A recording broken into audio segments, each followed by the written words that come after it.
At some point today, without choosing to, you'll probably think about death. Maybe just for a second. A flicker. A fear you push away. Every human who has ever lived has done the same thing.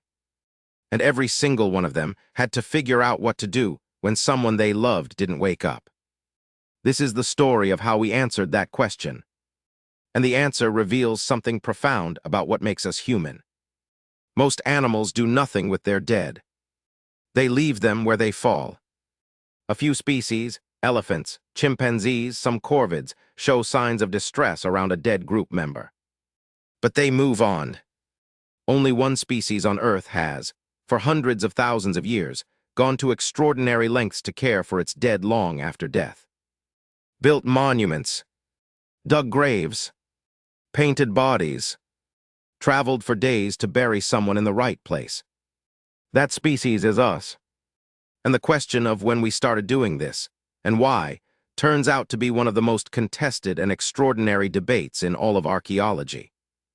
The oldest evidence of intentional burial we found dates to around 300,000 years ago. Not even from our species. From an extinct human relative called Homo naledi, a small-brained, small-bodied hominin discovered in a cave system in South Africa called the Rising Star Cave. Deep inside that cave, in a chamber almost impossible to reach, researchers found the remains of multiple Homo naledi individuals. No evidence of predator activity.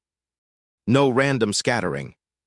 They appear to have been deliberately placed there, carried through narrow passages in the dark. This rewrote the textbook. Scientists had assumed deliberate burial required a large brain. Ritual behavior, we thought, belonged to complex cognition.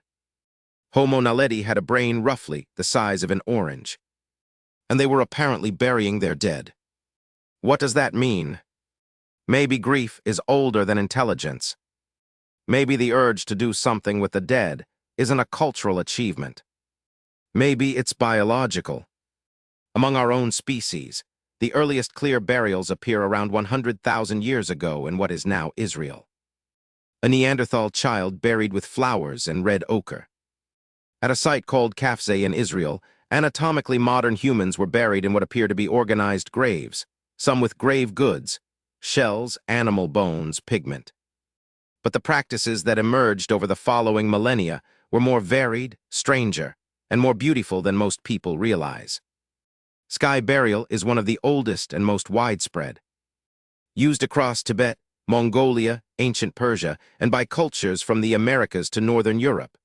The body is laid out on a high platform or mountaintop and allowed to return to the sky through birds and elements. To a Tibetan Buddhist, this is the final act of generosity, giving your body back to the living world. To an ancient Zoroastrian, earth and fire were sacred and could not be polluted by a corpse. The sky was the only honorable option. The Zoroastrians of ancient Persia built structures called towers of silence, circular stone platforms high above the city where the dead were laid out. Vultures did the rest. The bones were then collected and placed in ossuaries, clean, complete, returned. In ancient Egypt, the opposite impulse took hold. The body must be preserved. The soul, the ka, required a physical home to return to. Mummification wasn't vanity. It was theology. Every organ had a specific purpose in the afterlife. The brain was considered useless and was extracted through the nose. The heart was left in place.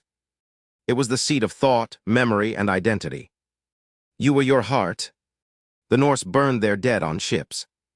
The fire and the sea together were the passage. For a Viking warrior, a ship burial was the highest honor, your vessel for the next world, launched in flame. The smoke was the journey. Ancient Rome went back and forth. The Republic preferred cremation. The empire shifted toward inhumation, full burial, as Christianity grew. Then back again. Then again. The Roman attitude toward death was strikingly pragmatic. You honored the dead, you cleared the grief, and you got on with things. Roman gravestones frequently end with a phrase that translates roughly as, I was not, I was, I am not. I don't mind. In ancient China, The dead were buried with everything they might need. Terracotta armies, bronze vessels full of food, models of homes, servants, horses. The afterlife was imagined as a continuation of this life, and the living were responsible for equipping the dead to live it well. Ancestor veneration wasn't superstition, it was a social contract. You care for the dead. The dead protect the living. And underneath all of these wildly different practices, researchers keep finding the same things. Red ochre, iron oxide pigment, the color of blood and life, appears in burial sites on every continent. Flowers, or at least pollen of medicinal plants. Grave goods, signs that the body was carefully arranged, not abandoned. These aren't cultural accidents. They are evidence of something universal, the refusal to treat death as nothing. Anthropologists call this symbolic behavior, the ability to assign meaning to events beyond their immediate practical reality. A dead body has no practical value. Everything done to it is purely symbolic. And that symbolism is one of the defining features of our species.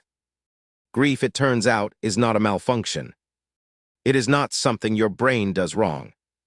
Grief is what caring looks like after the person is gone. It is the price of love, and it has been paid in one form or another by every human who has ever lived. The practices change. The urge behind them never does.